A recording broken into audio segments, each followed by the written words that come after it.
పంచభూత లింగాలు ఎక్కడెక్కడ ఎలా వెలిసాయి? అవి దక్షిణ భారతదేశంలోనే ఎందుకు కొలువుతీరాయి? ఇక్కడ ఏ ఏ లింగాలు ఏ ఏ తత్వాలను తెలియజేస్తాయి? ఆకాశలింగంగా చింతరంలోని నటరాజస్వామి వారి ఆలయం ఎందుకంత ప్రసిద్ధి చెందింది? దీని వెనుక గల కారణాలేంటి? స్థల పురాణం ఎలాంటిది? చిదంబరానికి ఎలా చేరుకోవాలి? చిదంబర రహస్యం అనే మాట వినే ఉంటాం. అలాంటి చిదంబర రహస్యం అన్న మాట మరెక్కడ్నుంచో పుట్టలేదు. ఇదిగో ఈ చిదంబరంలోని నటరాజస్వామి వారి ఆలయంలో పుట్టింది. హిందూ మతాచారాన్ని బట్టి చూస్తే చిదంబరం అనేది శివుడి 5 పంచభూత లింగాల్లో ఒకటి. చిదంబరం ఆకాశతత్వానికి ప్రతీక అయితే తిరువనైకవల్ జంబుకేశ్వర లింగం జలతత్వానికి ప్రతీక. తిరువన్నామలైలోని అరుణాచలేశ్వరుడు అగ్నితత్వానికి ప్రతిరూపం. ఇక కంచి ఏకాంబరేశ్వరుడు భూతత్వానికి తార్కాణం కాగా, ఏపీలోని ఒకే ఒక్క పంచభూత లింగంగా కొలువుదీరిన శ్రీకాళహస్తీశ్వరుడు వాయుతత్వానికి నిదర్శనం. ఆకాశలింగమైన చిదంబరం నుంచి వాయులింగమైన శ్రీకాళహస్తి వరకు చేసే యాత్రను పంచభూత లింగయాత్ర అంటారు. ఈ యాత్రలో చిదంబరం, తరువాత జంబుకేశ్వరం, ఆపై అరుణాచలేశ్వరం, అటు పిమ్మట కాంచీపురం, చివరగా శ్రీకాళహస్తీశ్వర దర్శనంతో ఈ యాత్ర దివ్యంగా సవ్యంగా ముగుస్తుంది. అయితే మరో లెక్క ప్రకారం వాయులింగేశ్వరుడు ఇచ్చే ప్రాణం తీసుకుని పృథ్వీలింగేశ్వరుడి అనుగ్రహం ప్రకారం ఈ భువిపై జన్మించి జలలింగేశ్వరుడి ద్వారా జలంతో ప్రాణం నిలుపుకుని అగ్నిలింగేశ్వరుడి ద్వారా వేడి చెయ్యబడ్డ ఆహారంతో జీవిస్తూ సంపూర్ణ జీవనయానం చేసి చివరికి చేరుకోవాల్సిందే ఆకాశలింగమని కూడా అంటారు. ఈ రకంగా చూస్తే ఈ యాత్రను ఏపీలోని శ్రీకాళహస్తీశ్వరుడు నుంచి మొదలు పెట్టాల్సి వస్తుంది.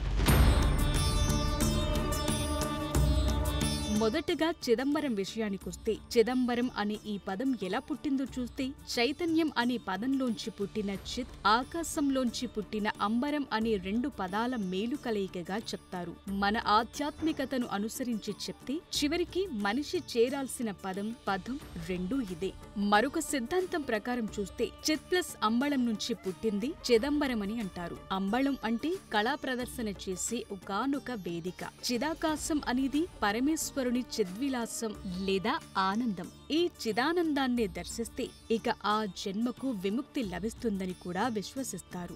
మరో వర్ణన ప్రకారం ఆ దైవం చిత్రమైన నృత్యం సాగించే వేదికని చిత్రాంబళం అంటారని, అదే చిదంబరం అయిందని భావిస్తారు. ఇక శివుడు మెడలు సర్పాలతో పులి చర్మధారిగా ఎలా అవతరించాడు? ఆ నటరాజస్వామి భంగిమ ఎక్కడ్నుంచి ఆవిర్భవించింది?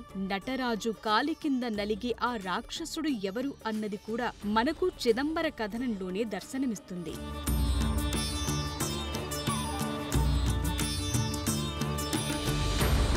తిల్లై వనాలలో కొందరు ఋషులు యజ్ఞయాగాదులు చేసుకుంటూ ఈ ప్రాంతంలోనే నివసిస్తూ ఉండేవారట. వీరు సంచరించే వనాలలోకి శివుడు ఒక యాచకుడిగా, విష్ణువు మోహిని అవతార రూపిగా ఇక్కడ సంచరిస్తూ ఉంటారట. ఈ ఇద్దరిని చూసిన ఋషిపత్నులు తీవ్ర మోహావేశంలో పడిపోతారట. దీంతో ఋషులు ఆ ఆదిభిక్షువుపై పాములను విసురుతారట. వాటిని ఆయన తన మెడలో ధరిస్తాడట. ఆపై పులిని ప్రయోగిస్తాడట. ఆ వ్యాఘ్రాన్ని చీల్చి చెండాడి దాని చర్మం ఒలిచి తన ఒంటికి చుట్టుకుంటాడట ఆ పరమేశ్వరుడు. ఇలా కాదని చెప్పి ముయాలకన్ అనే ఒక రాక్షసుణ్ణి ప్రయోగిస్తారట ఆ ఋషులు. దీంతో ఆ రాక్షసుణ్ణి నేలపై పడేసి అతడి వెన్నెముకపై కాలు పెట్టి ఎటూ కదలకుండా చేసి తన నిజరూప దర్శనం ఇస్తాడట ఆ పరమేశ్వరుడు. అలా శివుడి మెడలో పాములు రావటం, ఒంటి మీదకు పులి చర్మం, ఇక ప్రపంచ ప్రఖ్యాతి పొందిన ఈ నృత్యాకృతి కూడా అప్పుడే దర్శనమిచ్చిందని అంటారు మన పండితులు. ఎప్పుడైతే శివుడలా ఆనంద తాండవం చేస్తూ కనిపిస్తాడో అప్పుడా ఋషులు సైతం లొంగిపోతారట. శివుణ్ణి ఏ మంత్రాలతోనూ లొంగదీసుకోవటం సాధ్యం కాదన్న నిర్ణయానికొస్తారట. శివుడి ఈ నృత్య రూపం ప్రపంచ ప్రఖ్యాతి. సకల కళా జగత్తుకు కూడా ఆయనే అధినాయకుడు. అలా చిదంబర నటరాజస్వామి వారి మూర్తి ఆవిర్భావం జరిగిందని అంటారు. శివుడు సహజంగా లింగాకారంలో మాత్రమే దర్శనమిస్తాడు. కాని ఇక్కడి శివుడు మాత్రం సర్వాలంకార భూషితుడైన ఆ నటరాజ రూపంలో దర్శనమిచ్చే అరుదైన ఆలయాల్లో ఇది ఒకటి. చిదంబరం తమిళనాడులోని కడలూరు జిల్లా కారైకల్కి ఉత్తరంగా 60 కిలోమీటర్ల దూరంలోని చిదంబరం అనే పట్టణంలో ఉంటుంది. ఈ ఆలయ సముదాయం నగరం నడిబొడ్డున 40 ఎకరాల సువిశాల ప్రాంగణంలో ఉంటుంది. ఇక్కడ శైవ వైష్ణవ ఆలయాలుంటాయి. సరిగ్గా అదే సమయంలో వైష్ణవులకు శ్రీరంగం ఎలాగో శైవులకు చిదంబరం అలాగని అంటారు. చిదంబరానికి 32 కిలోమీటర్ల దూరంలో మేలకదంబూర్ ఆలయంలో తాండవ భంగిమలోని మరొక రకం కనిపిస్తుంది. ఈ ఆలయంలో నటరాజు దున్నపోతు మీద నర్తిస్తున్నట్టుగా తెలుస్తుంది. చిదంబరంలో వెలిసిన శివుణ్ణి సభానాయకర్గా కూడా పిలుస్తారు. ఇక బంగారు గోపురం గల ఈ గర్భగుడిలో 3 రూపాల్లో సాక్షాత్కరిస్తాడు శివుడు. మనిషి రూపంలో కనిపించే నటరాజు ఒక రూపం కాగా చంద్రమౌళీశ్వర స్ఫటిక లింగ రూపం మరొకటి. సరిగ్గా అదే సమయంలో నిరాకార స్వరూపంలోనూ దర్శనమిస్తాడు స్వామి. చిదంబర రహస్యమంటే మరేదో కాదు, గర్భగుడిలోని శూన్య ప్రదేశమే. ఇది ఇక్కడ ప్రత్యేకం. ఈ ఆలయంలోని మరిన్ని విశిష్టతలను బట్టి చూస్తే ఆలయానికి 9 ముఖద్వారాలుండగా వీటిలో 4ంటిని 7 అంతస్తుల్లో నిర్మించారు. ఇవి తూర్పు, పడమర, ఉత్తర, దక్షిణాల్లో ఉన్నాయి. తూర్పు గోపురంపై భారత నృత్య రూపమైన భరతనాట్యంలోని 108 భంగిమలకు చెందిన శిల్పాలు చెక్కబడి ఉంటాయి. ఇక్కడ 5 సభా వేదికలున్నాయి. వీటిని మందిరాలని కూడా అంటారు. నటరాజస్వామి, ఆయన దేవేరి శివాగమ సుందరి అమ్మవారు కొలువైన గర్భగుడిని చిత్సభై అంటారు. చిత్సభైకి ఎదురుగా ఉన్న కనక సభలు ప్రతిరోజు చేయాల్సిన క్రతువులన్నిటినీ ఇక్కడ నిర్వహిస్తారు. ఇక ఆలయ ధ్వజస్తంభానికి దక్షిణంగా ఉన్న నృత్య సభల్లో నటరాజు కాళికాదేవితో కలిసి నాట్యం చేశాడని ప్రతీతి. ఒక ఆలయానికి 3 ముఖ్యమైన విషయాలుంటాయి. అవి స్థానబలం, మూర్తి స్వరూపం, తీర్థం. ఈ 3 ఆ స్థలాన్ని పుణ్యస్థలంగా మార్చుతాయని అంటారు. అందుకే ఈ ఆలయం చుట్టుపక్కల ఎన్నో జలాశయాలున్నట్టు తెలుస్తోంది. ఆలయ ప్రాంగణంలోని శివగంగ రూపంలో కోనేరు దర్శనమిస్తుంది. ఇక పరమానంద కుంభం అనే బావి కూడా ఉంటుంది. ఆలయానికి అవసరమయ్యే నీరు ఇక్కడ్నుంచే సేకరిస్తారు. వీటితో పాటు కుయ్యతీర్థం, వ్యాఘ్రపద తీర్థం, అనంత తీర్థం, నాగసేరి అనే కోనేరు కూడా కనిపిస్తుంది. వీటితో పాటు మరో కోనేరు తిరుపర్కదాల్ సైతం అగుపిస్తుంది. చిదంబర ఆలయ ప్రాంగణంలోనే గోవిందరాజ పెరుమాళ్ ఆలయం సైతం దర్శనమిస్తుంది. ఆయన సతీమణి పుండరీకవల్లి తాయార్ విగ్రహం కూడా ఇక్కడ కొలువై ఉంటుంది. దీన్నే తిల్లై తిరుచిత్రకూటం అని అంటారు. ఇది 108 వైష్ణవ దివ్యదేశాల్లో ఒకటి. కొందరిది దివ్యదేశంలో ఒకటి కాదని కూడా అంటారు. కానీ దాన్ని పెద్దగా లెక్కించారు. ఇక్కడ విష్ణువు ఎందుకు కొలువుదీరాడని చూస్తే పరమేశ్వరుడు తన సతీమణితో చేసిన నృత్యానికి న్యాయ నిర్ణేతగా ఉండమని ఈ గోవిందరాజ స్వామిని కోరాడని, దీంతో ఆయనిక్కడ కొలువుదీరాడని చెప్తారు. ఒక సమయంలో ఇద్దరు సమఉజ్జీలుగా నాట్యం చేస్తుంటే శివుణ్ణి కాలు పైకెత్తి అలాగే ఉంచమని గోవిందరాజస్వామి సలహా ఇచ్చాడని, ఈ భంగిమ స్త్రీలకు వర్తించదు కాబట్టి అంతిమ విజేతగా శివుడు నిలుస్తాడని ఇక్కడి కథనం.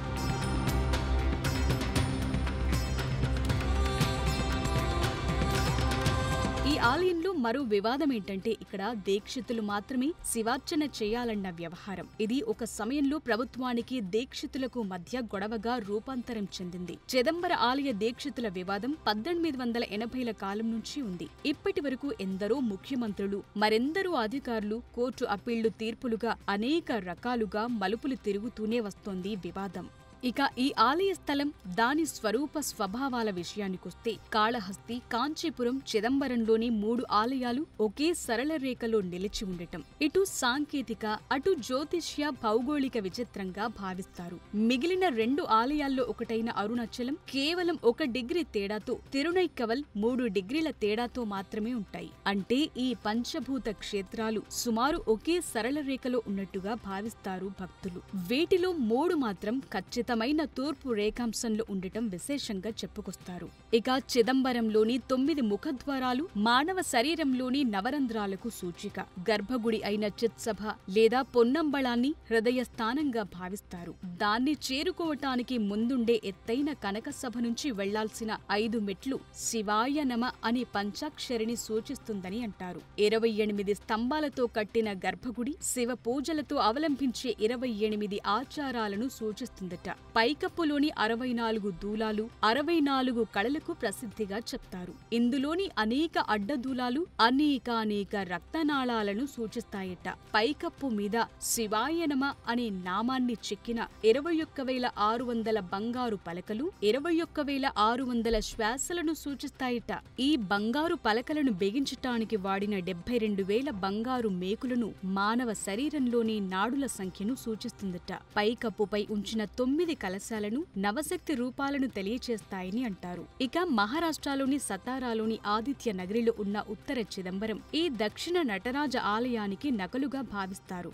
ఇంతకీ ఈ చిదంబరం ఆలయానికి ఎలా వెళ్లాలో చూస్తే ట్రైన్, బస్, ఫ్లైట్ 3 మార్గాల ద్వారా వెళ్లొచ్చు. ఇక్కడికి దగ్గర్లోని తిరుచిరాపల్లి ఇంటర్నేషనల్ ఎయిర్పోర్ట్ ఉంది. ఇది చిదంబరానికి 170 కిలోమీటర్ల దూరంలో ఉంది. ఇక దగ్గర్లోని railway station Chidambaram railway station. బస్లో కూడా చిదంబరం చేరుకోవచ్చు. చెన్నై నుంచి పలు నగరాల నుంచి చిదంబరానికి నేరుగా బస్సు సౌకర్యం ఉంటుంది. పాండిచ్చేరి బస్సెక్కితే ఆలయం దగ్గరే దింపుతారు. కాబట్టి ఇది మంచి చాయిస్ గా చెప్తారు. ఆలయ దర్శన సమయాలేంటని చూస్తే ఉదయం 6:30 నుంచి మధ్యాహ్నం 12 గంటల వరకు, సాయంత్రం 4:30 నుంచి రాత్రి 8:30 గంటల వరకు మాత్రమే తెరిచి ఉంచుతారు. స్మరణ మాత్రం చేతనే ముక్తి ప్రదాయకంగా భావిస్తారు అరుణాచలాన్ని. పంచభూత లింగాలలో తర్వాత క్షేత్రం అరుణాచలం. ఈ అరుణాచలానికి ఎలా వెళ్ళాలి? అసలు ఈ క్షేత్రం వెళ్తే తొలుత ఏం చేయాలి? ఈ మధ్యకాలంలో శివ భక్తులను ఇంతటి విశేషంగా అరుణాచలం ఎలా ఆకర్షిస్తోంది? ఇప్పుడు చూద్దాం.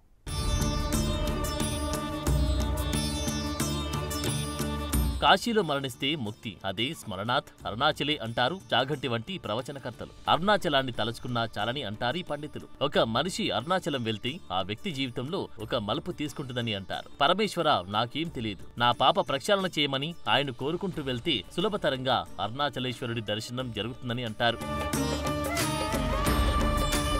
ఎర్రటి కాంతులు కలిగిన పరమశివుడు సర్వమంగళ స్వరూపుడై ఇక్కడ కొలువుతీరాడని, సకల జీవులకు తన కాంతులను ప్రసరింపచేస్తుంటాడని అంటారు. అరుణాచలంలో వివిధ రూపాలతో ఉండే శివుడు ఒకటి ప్రధానాలయంలోని లింగం ప్రధానమైనది కాగా అరుణాచలం కొండ మొత్తం అరుణాచలేశ్వరుడిగా చెబుతారు. ఇది తరతరాలుగా విశ్వసిస్తూ వచ్చిన ఒకానొక నమ్మకం. హిమాలయాల కన్నా పురాతన కొండగా అరుణాచలాన్ని గుర్తించారు భూగర్భ శాస్త్రవేత్తలు. అగ్నితత్వంతో ఒక వెలుగు వెలిగి చల్లారిన పర్వతంగా భావిస్తారు. యుగాలుగా రూపాంతరం చెందుతూ వచ్చిన పర్వత లింగంగా అభివర్ణిస్తారు. అరుణాచలం లేదా అన్నమలై అనే పేరు గల ఈ క్షేత్రంలోని శివుడు తమిళనాట వెలిసిన 4 పంచభూత లింగాల్లో అగ్నితత్వ లింగముగా పేరు. అరుణ అంటే ఎర్రటి, చలం అంటే కొండ అని అర్థం. ఆ రుణ అంటే పాపములను హరించినదని కూడా అర్థం. తమిళంలో ఈ ప్రాంతాన్ని తిరువన్నమలై అని కూడా అంటారు. తిరు అంటే శ్రీ, అన్నమలై అంటే పెద్ద కొండ అని భావన.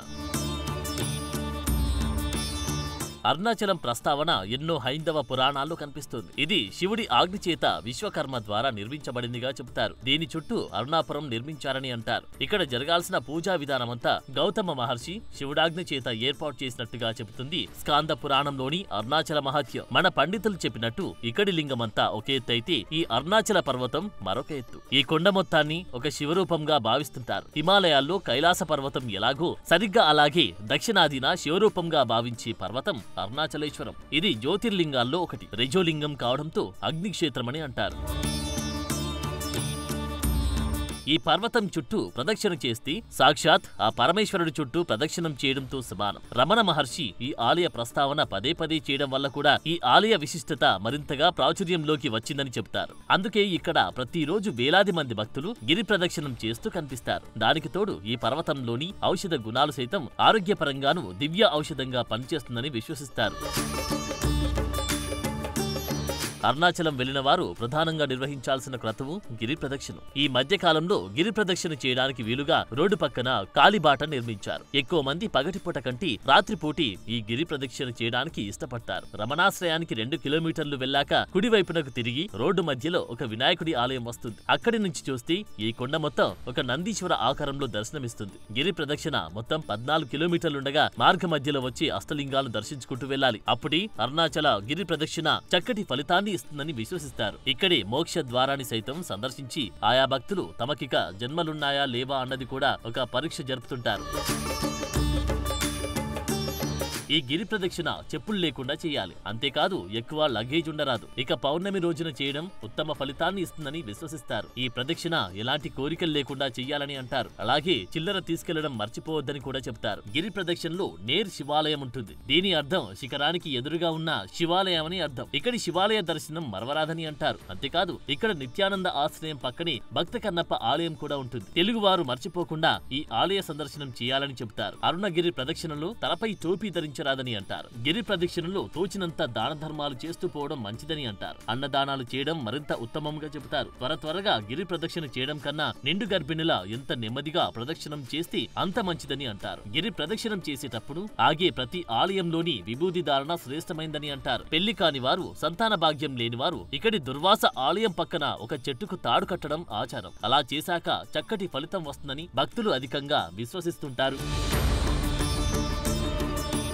ఇక అరుణాచలంలో గిరి ప్రదక్షిణ మొదలు పెట్టడానికి ముందు తప్పనిసరిగా రాజగోపురం ముందు ఒక దీపం పెట్టాలని అంటారు. స్వామి, నాకు నీవు ఏదిస్తే నేను ఆనందంగా ఉంటాను అదే ప్రసాదించమని కోరుకోవాలని చెబుతారు. ప్రదక్షిణ చేస్తున్నంత సేపు శివ నామస్మరణ చేస్తూ వెళ్తుండగా కనిపించే సాధు సంతులకు తోచిన సాయం చేయమని చెబుతారు. అంతేకాదు ఈ ప్రదక్షిణ ఉదయం 10 లోపు సాయంత్రం 4 గంటల తర్వాత మొదలు పెట్టడం మంచిదని అంటారు. గిరి ప్రదక్షిణ చేసేటప్పుడు ఎడమ వైపుగానే చెయ్యాలంటారు. కారణం దేవతలు, సిద్ధులు అదృశ్య రూపంలో ఈ గిరి ప్రదక్షిణ చేస్తుంటారు కాబట్టి ఈ నియమం పాటించాలని అంటారు. అంతేకాదు అరుణాచల క్షేత్రానికి వెళ్ళినప్పుడు ఏ నామాలు స్మరించాలో సాక్షాత్ ఆ పరమేశ్వరుడే నిర్ణయించినట్టు నమ్ముతారు. ఆ నామాలను శివుడు గౌతముడికి చెప్పాడని, ఆ 89 నామాలు ఉచ్చరించాలని అంటారు. రమణాశ్రమం అరుణాచలేశ్వరాలయానికి 2 కిలోమీటర్ల దూరంలో ఉంటుంది. అరుణాచలం వెళ్లిన వాళ్ళు రమణాశ్రమాన్ని తప్పక సందర్శిస్తూ ఉంటారు. ఇక్కడ స్థానికుల కంటే విదేశీయులే ఎక్కువగా కనిపిస్తారు. సాయంత్రం సమయంలో రమణాశ్రమంలో చేసే ప్రార్థన చాలా బాగుంటుంది. రమణాశ్రమంలో రమణుల సమాధిని సైతం సందర్శించవచ్చు. రమణాశ్రమంలో కోతులు ఎక్కువగా కనిపిస్తాయి. నెమళ్లు కూడా ఎంతో స్వేచ్ఛగా తిరుగుతుంటాయి. రమణాశ్రమంలో లక్ష్మి అనే గో సమాధితో పాటు కాకి సమాధి, శునక సమాధిని కూడా చూడవచ్చు. ఇవన్నీ వరుసగా ఉంటాయి. అక్కడ గ్రంథాలయంలో రమణ మహర్షికి చెందిన ఎన్నో పుస్తకాలు లభిస్తాయి. ఆశ్రమంలో ఉండాలంటే ముందుగానే వసతి కోసం పేరు నమోదు చేసుకోవాల్సి ఉంటుంది. రమణాశ్రమం కంటే ముందే మనకు శేషాద్రి స్వామి ఆశ్రమం కనిపిస్తుంది. శేషాద్రి స్వామి సమాధి కూడా అక్కడే ఉంది. ఇక్కడ ఉండడానికి వసతి గదులుంటాయి. వీటిని ముందుగానే బుక్ చేసుకోవాల్సి ఉంటుంది. చెన్నై నుంచి 185 కిలోమీటర్ల దూరంలో ఉంటుంది అరుణాచలం. చెన్నై నుంచి బస్సు, రైలు సౌకర్యం ఉంది. చెన్నై నుంచి అరుణాచలం చేరడానికి 4 నుంచి 5 గంటల సమయం పడుతుంది. ఇక హైదరాబాద్ నుంచి అరుణాచలం చేరుకోవడానికి ట్రైను లేదా బస్సులో వెళ్ళొచ్చు. ట్రైన్ లో అయితే సికింద్రాబాద్ నుంచి తిరువన్నమలై స్టేషన్ కి నేరుగానే ట్రైన్లుంటాయి. అక్కడి నుంచి 2-3 కిలోమీటర్ల దూరంలో ఆలయం ఉంటుంది. బస్సులో అయితే విజయవాడ మీదుగా అరుణాచలం బస్సులు నడుస్తూ ఉంటాయి. ఆలయంలో దర్శనానికి సాధారణ రోజుల్లో 30 నిమిషాల నుంచి గంట సమయం పడుతుంది. వారాంతాల్లో ఇతర పండుగ రోజులలో 2 నుంచి 3 గంటల టైం పట్టవచ్చు.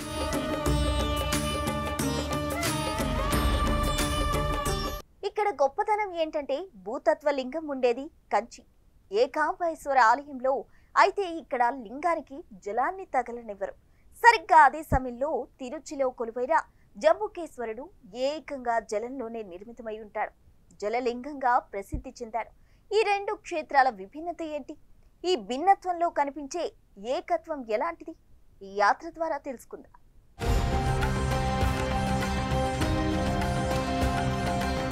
శంకరుడు జలలింగ రూపంలో ఆవిర్భవించిన క్షేత్రం జంబుకేశ్వరం. తమిళనాడు తిరుచి జిల్లాలోని తిరువణికావల్లోని ఈ ఆలయం పంచభూత లింగాల్లో ఒకటి. స్వామి ఇక్కడ స్వయంభూగా వెలిశారు. పార్వతీమాత అఖిలాండేశ్వరిగా ఉద్భవించిన మహాపుణ్యక్షేత్రం ఇది. ఒకవైపు కావేరి నది, మరోవైపు కొలరు నదుల మధ్య ఏర్పడ్డ ద్వీపంలో ఈ ఆలయం ఉంటుంది. తొలి చోళరాజుల్లో ఒకరైన కొచెంగ చోళుడు నిర్మించినట్టు తెలుస్తోంది. శివభక్తుల్లోని నయనార్లు తమ తమ గ్రంథాల్లో ఈ జంబుకేశ్వరుణ్ణి స్తుతించినట్టు చెప్తోంది స్థల పురాణం. మహాదేవుని ఆజ్ఞ మేరకు అమ్మవారు ఇక్కడ అఖిలాండేశ్వరిగా ఉద్భవించినట్టు చెప్తోంది ఆలయ ఇతిహాసం. కావేరీ నది జలంతో లింగాన్ని తయారు చేసి పూజలు చేయటంతో పరమేశ్వరుడు ప్రత్యక్షమయ్యారట. సాక్షాత్ అమ్మవారు కొలిచిన లింగం కావటంతో పరమ పావన క్షేత్రంగా ప్రసిద్ధి చెందింది లింగం.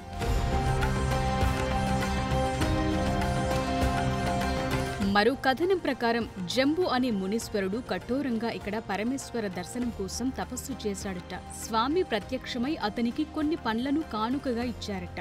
దేవుడే స్వయంగా ఇచ్చిన పండ్లు కావటంతో వాటి గింజలు పడేయలేక మింగేస్తాడట. తరువాత ఆ గింజల నుంచి వేర్లు శిరస్సు ద్వారా బయటకు రావటంతో ఆ మహర్షి శివ సాయుజ్యం పొందినట్టు ఆలయ చరిత్ర. అందుకే ఇక్కడ స్వామి జంబుకేశ్వరుడిగా పూజలందుకుంటున్నట్టు చెప్తారు.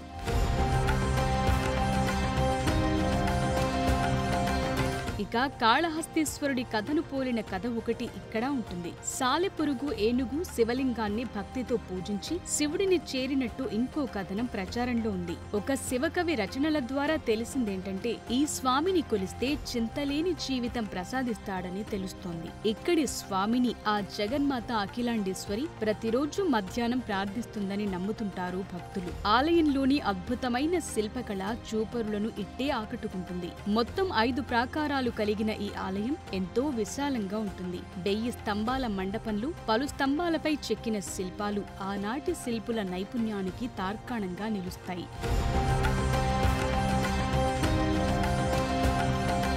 ఇంతకీ ఈ ఆలయం ఎక్కడుందో చూస్తే తిరువణైకావల్ అనే ప్రాంతంలో ఉంది. త్రిచ్చికి ఎయిర్పోర్ట్ కూడా ఉంది. త్రిచ్చి ఎయిర్పోర్ట్ లో దిగి ఇతర వాహనాల ద్వారా టెంపుల్ కి చేరుకోవచ్చు. ఎయిర్పోర్ట్ నుంచి ఆలయానికి 15 కిలోమీటర్ల దూరం మాత్రమే ఉంటుంది. ఇక ప్రధాన నగరాల నుంచి బస్సు, ట్రైన్ సౌకర్యాలు కూడా ఉన్నాయి. త్రిచ్చి చేరుకుంటే ఇక్కడి నుంచి జంబుకేశ్వర ఆలయం కేవలం 8 కిలోమీటర్ల దూరంలో మాత్రమే ఉంటుంది. త్రిచ్చి చెన్నై నుంచి 320 కిలోమీటర్ల దూరంలో ఉంటుంది. చెన్నై కన్యాకుమారి జాతీయ రహదారి మీదుగా తిరువన్నైకావల్ చేరుకోవచ్చు. అంతేకాదు శ్రీరంగం వచ్చేవారు కూడా ఈ ఆలయాన్ని దర్శించుకుని ఇటు వైష్ణవ అటు శైవ దర్శనం సైతం చేస్తుంటారు. ఎందుకంటే త్రిచ్చికి దగ్గరలోనే ఈ 2 ప్రధాన ఆలయాలుంటాయి కాబట్టి.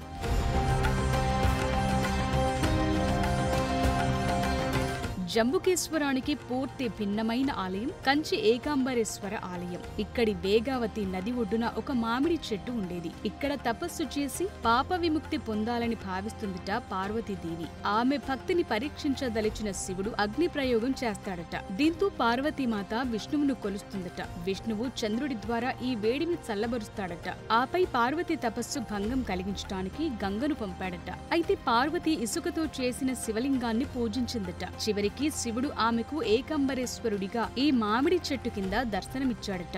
మరో పురాణ కథనం ప్రకారం పార్వతి మామిడి చెట్టు కింద పృథ్వీలింగం రూపంలో శివుణ్ణి పూజించేదట. ఈ ప్రాంతంలోని వేగావతి నది ఉప్పొంగి ఆ ఇసుక లింగాన్ని ముంచెత్తుతుందని తెలియటంతో కామాక్షి అయిన పార్వతి ఈ లింగాన్ని ఆలింగనం చేసుకుందట. అప్పుడు శివుడు పరవశుడై ప్రత్యక్షమయ్యాడట. ఆపై అమ్మవారిని వివాహం చేసుకున్నాడని చెప్తుంది స్థల పురాణం.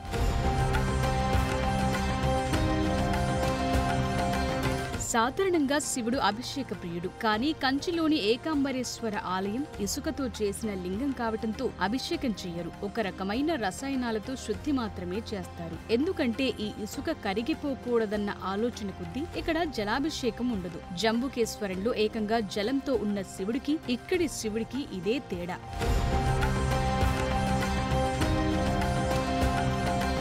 పంచభూత లింగాల్లో జంబుకేశ్వర లింగం జలతత్వం కాగా కంచి ఏకాంబరేశ్వర లింగం భూతత్వ ప్రతీక. ఈ ఆలయంలో 3500 ఏళ్ల క్రితం నాటి మామిడి చెట్టు ఎంతో ప్రసిద్ధి. ఆ మాటకొస్తే ఇక్కడి శివుడికి ఈ పేరొచ్చిందే మామిడి చెట్టు కారణంగా. ఈ చెట్టు 4 కొమ్మలల్లో 4 రకాల పండ్లు కాయటం మరో ప్రత్యేకత. ఈ ఆలయ గోపురం ఎత్తు 57 మీటర్లు కాగా ఇక్కడ ఆలయం లోపల 1000 స్తంభాల మండపం ఎంతో గొప్ప నిర్మాణ శైలి కలిగి ఉంటుంది. ఇక్కడ తిరునీల పెరుమాళ్ అనే వైష్ణవ దివ్య దేశం కూడా ఉంటుంది. కారణం శివుడు పార్వతీమాతకు అగ్ని పరీక్ష పెడతాడట. దీంతో ఆమె మహావిష్ణువును ఆరాధించటం, తద్వారా విష్ణువు పార్వతీమాతకు వేడి తగలకుండా చల్లదనాన్ని ప్రసాదించడం కారణంగా ఇక్కడ వెలసిన విష్ణువుకు తిరునీల పెరుమాళ్ అన్న పేరు కూడా ఉంది. ఒక్క కంచిలోని 15 వైష్ణవ దివ్య దేశాలుంటే వాటిలోనూ ఉలగనాథ ఆలయంలో ఏకంగా 4 దివ్య దేశాలున్నాయి. ఉలగనాథ పెరుమాళ్, తిరుకారువాణం, తిరుకోవెల్, తిరుఉంగరమని వీటిని పిలుస్తారు.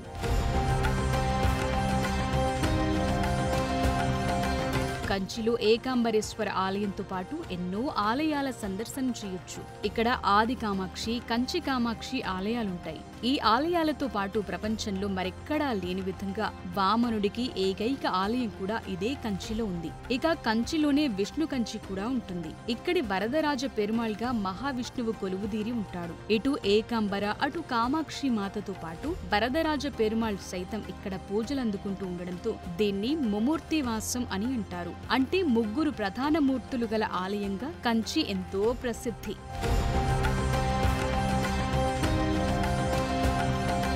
కంచికి ఎలా చేరుకోవాలో చూస్తే కంచికి 75 కిలోమీటర్ల దూరంలో చెన్నై ఇంటర్నేషనల్ ఎయిర్పోర్ట్ ఉంది. ఇక్కడి వరకు వచ్చి టాక్సీ ద్వారా గంటన్నరలో కంచి చేరుకోవచ్చు. ఇక చెన్నై రైల్వే స్టేషన్ వరకు వచ్చి అటు పిమ్మట కంచికి బస్సు వంటి వాహనాల ద్వారా చేరొచ్చు. తిరుపతి వరకు వచ్చినా చాలు. కంచి ఇక్కడి నుంచి కేవలం 110 కిలోమీటర్ల దూరం మాత్రమే.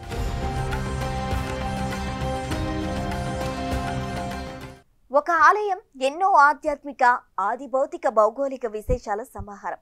ఒక ఆలయం ఇటు మనుషులతో పాటు అటు జీవులను భక్తులుగా మలిచిన దివ్య శక్తి కేంద్రం. ఒక ఆలయం ప్రాణంతో నిలిచి ఉన్న దైవాన్ని కంటి ముందు సాక్షాత్కరించే మహిమాన్వితం. దక్షిణ కాశీ గ్రహణం పట్టని మహిమాన్విత క్షేత్రం. ఏపీలో వెలిసిన పంచభూత లింగాల్లో ఒకటైన వాయులింగేశ్వర వైభవం వినే కొద్దీ పుణ్యం. ఇక్కడ వెలిసిన అమ్మవారి కారణంగా తెలుసుకున్న కొద్ది జ్ఞానం. తిరుపతి జిల్లా శ్రీకాళహస్తిలోని స్వర్ణముఖి నది తీరాన వెలిసిన దివ్యధామం వాయులింగేశ్వర జ్ఞాన ప్రసూనాంబికా క్షేత్రం. ఇక్కడి నదికి స్వర్ణముఖిగా పేరు ఎలా వచ్చిందంటే ఇక్కడ ఆలయం నిర్మించేటప్పుడు ఒక విచిత్రం నమోదైందంటారు. ఆలయ నిర్మాణంలో కష్టించి పనిచేసిన వారికి తగినట్టు ఈ నది స్వర్ణాన్ని ప్రసాదించేదని, అందుకే ఈ నదికి స్వర్ణముఖి నదిగా పేరొచ్చిందని అంటారు. మామూలుగా అయితే ఐదవ సాంప్రదాయంలో గ్రహణ సమయం ఏమంత యోగ్యదాయకం కాదు. సూర్యచంద్రులకు రాహుకేతువుల కారణంగా పట్టే సమయంలోని కిరణాలు ఏమంత శ్రేయస్కరం కాదని విశ్వసిస్తారు. అంతేకాదు ఇవి ఎంతో అరిష్టమని కీడు చేస్తాయని భావిస్తారు. దీంతో దేశంలోని ఎన్నో ఆలయాలను ఈ సమయంలో మూసివేస్తారు. కానీ ఇక్కడ మాత్రం తెరిచే ఉంచుతారు. అందుకు కారణం ఈ ఆలయంలోని వాయులింగేశ్వరుడి ఆధీనంలోనే సమస్త భూగ్రహ మండలాలు, నక్షత్రాలు, సూర్యచంద్రాదులు ఉంటాయని విశ్వసిస్తారు. దీంతో రాహుకేతువులు కూడా ఏమి చేయలేరన్న గట్టి నమ్మకం. అంతేకాదు ఇక్కడి వాయులింగేశ్వరుడికి ఒక నవగ్రహ కవచం ఎందుకు సూచనగా మనకు దర్శనమిస్తుంది. అందుకే ఇక్కడ గ్రహణ కాలంలో రాహుకేతు పూజలు నిర్వహించి తమకున్న గ్రహ దోషాలను, కాలసర్ప దోషాలను పోగొట్టుకుంటూ ఉంటారు భక్తులు. ఇది కేవలం రాహుకేతు పూజలకు మాత్రమే కాదు, సాక్షాత్ ఆ జగన్మాత ఇక్కడ జ్ఞానదేవతగా ఆవిర్భవించడంతో అమ్మవారు జ్ఞాన ప్రసూనాంబికాదేవిగా పూజలు అందుకుంటూ ఉంటారు. స్థల పురాణాన్ని అనుసరించి చెబితే ఇక్కడ బ్రహ్మకు జ్ఞానం ప్రసాదించినట్టు తెలుస్తోంది. దీంతో ఈ క్షేత్రం ఇటు గ్రహదోషం తొలగి అటు జ్ఞానం సైతం పొందడం కోసం భక్తజనులు విపరీతంగా పోటెత్తుతుంటారు. ఇక్కడ ఈ దేవుడికి శ్రీకాళహస్తీశ్వరుడన్న పేరు ఎలా వచ్చిందని చూస్తే శివపురాణం ప్రకారం ఈ క్షేత్రంలో సాలెపురుగు, పాము, ఏనుగు శివుణ్ణి పోటాపోటీగా కొలిచినట్టుగా చెబుతారు. శ్రీకాళహస్తిలోని శ్రీ అంటే సాలెపురుగు అని, ఇది తన దారాలతో శివుణ్ణి పూజించిందని, ఇక కాలము అనే పాము నిరంతర శివభక్తిలో మునిగి తేలేదని, ఆపై హస్తి అంటే ఏనుగు ఇక్కడి లింగాన్ని విశేషంగా పూజించేదని అంటారు. ఒక జీవి మరొక జీవితో పోటీపడి శివయ్యకు తమ పూజలను అర్పించడంతోనే ఈ ఆలయానికి శ్రీకాళహస్తీశ్వర ఆలయంగా పేరు వచ్చినట్టు చెబుతారు. ఆ పరమేశ్వరుడి ఈ ప్రాంతంలో కైలాసగిరుడుగా వెలిశాడని, ఈ శిఖరాన్ని సందర్శిస్తే ఏకంగా ఆ కైలాస దర్శనం చేసుకున్నట్టేనని భావిస్తారు. దేశంలో కాశీలు చాలానే ఉన్న దక్షిణ కాశీగా ప్రసిద్ధి చెందిన ఇక్కడి శివుడు వాయులింగేశ్వరుడిగా ఆరాధించబడుతున్నాడు. ఇక్కడి శివుణ్ణి కొలిస్తే ఎలాంటి వారికైనా విశేషమైన కీర్తి ప్రతిష్టలు వస్తాయి. వారి పేరు ఆ సూర్యచంద్రార్కం నిలిచిపోతుందనడానికి భక్త కన్నప్ప ఉదంతమే అతిపెద్ద ఉదాహరణగా చెబుతారు. తిన్నడు అనే ఒక భక్తుడు శ్రీకాళహస్తి పరిసరాల్లో వేటగాడిగా జీవించేవాడు. ఒకరోజు అడవిలో వేటాడుతూ ఉండగా అతనికో శివలింగం కనిపిస్తుంది. దీంతో ఆ తిన్నడు శివలింగాన్ని చూసి భక్తి పారవర్శ్యంలో మునిగిపోతాడు. రోజు తాను వేటాడి తెచ్చిన మాంసాహారాన్ని శివలింగానికి నైవేద్యంగా పెట్టేవాడు. అంతేకాదు నోటితో నీరు తెచ్చి ఆ లింగాన్ని అభిషేకించేవాడు. భక్తిని చూపించాలని నిశ్చయించుకున్నాడు. ఒకరోజు శివుడు ఈ భక్తుడిని మరింత పరీక్షించదలిచి తన కన్ను రక్తం కారేలా చేస్తాడు. తాను నిత్యం కొల్చే శివయ్య కంటి చూపు కోల్పోయి బాధపడ్డం గమనించిన తిన్నడు వెంటనే తన కన్ను తీసి మరీ ఆ లింగానికి అమర్చుతాడు. దీంతో తిన్నడి భక్తికి మెచ్చిన ఆ పరమేశ్వరుడు ఇకపై నీవు భక్త కన్నప్పగా కీర్తి సాధిస్తావన్న వరాన్ని ప్రసాదిస్తాడు. అంతేకాదు శివుడు తన భక్తుడికి తనకన్నా పైనున్న పర్వతంపై ఆలయం ఏర్పాటు చేసినట్టుగా చెబుతుంది స్థల చరిత్ర. వాయులింగేశ్వర లింగానికి ఎదురుగా ఉన్న దీపం లింగం నుంచి వచ్చి గాలి నుంచి రెపరెపలాడుతూ ఈ స్వయంభు లింగం ఎంత మహిమాన్వితమో తెలియజెబుతుంది. ఇక్కడి వాయులింగేశ్వరు ప్రాణాధార స్వరూపుడని, సూర్యచంద్ర లోచనుడని భావిస్తారు. అందుకే ఇక్కడి ఆలయంలో జ్ఞాన ప్రసూనాంబిక సమేత శ్రీకాళహస్తీశ్వరునికి గ్రహణకాల అభిషేకాలు నిర్వహించడం ఒక సాంప్రదాయంగా వస్తోంది. ఆలయ నిర్మాణంలో మరో ప్రత్యేక శైలి దర్శనమిస్తుంది. వినాయకుడు, శ్రీకాళహస్తీశ్వరుడు, జ్ఞాన ప్రసూనాంబ అమ్మవారు, దక్షిణమూర్తి ఒక్కొక్కరు ఒక్కొక్క దిక్కును చూస్తుంటారు. ఆయా దిక్కులను తమదైన దైవశక్తితో శాసిస్తుంటారు. పాతాళ గణపతి ఉత్తరాన్ని చూస్తున్నట్టుగా జ్ఞాన ప్రసూనాంబికాదేవి తూర్పు ముఖం, శ్రీకాళహస్తీశ్వరుడు పశ్చిమ ముఖం, దక్షిణామూర్తి దక్షిణముఖం వంటి మహాద్వారం ఎదురుగా కొలువుదీరి ఉంటారు.